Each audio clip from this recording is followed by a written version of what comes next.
Mualim, tak ada perintah pengibaran bendera bulan bintang sambut awal 10 tahun damai Aceh.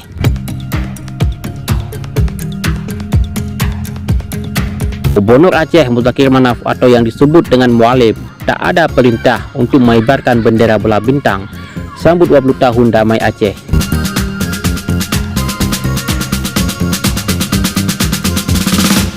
Hal ini yang disampaikan oleh juru bicara pemerintah Aceh, Tunku Kamaruzzaman, dalam keterangan pada hari Sabtu tanggal 9 Agustus tahun 2025 di Banda Aceh.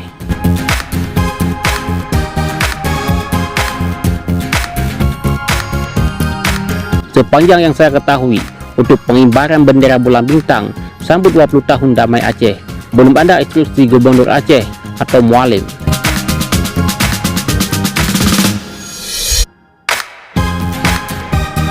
Peringatan 20 tahun damai Aceh sendiri, acara puncak akan dilangsungkan pada tanggal 15 Agustus tahun 2025 mendatang. Untuk itu, Ampun Man, Karib Tunku Kamaruzzaman disapa, imbau akan kegiatan itu diperingatan dengan hal positif seperti zikir, doa, dan hal-hal yang lain untuk bermanfaatkan. Perdamaian Aceh adalah anugerah Allah yang patut kita syukuri. Caranya dengan berdoa dan berzikir sembari bermunajat kepadanya, tungkas Ampun Man.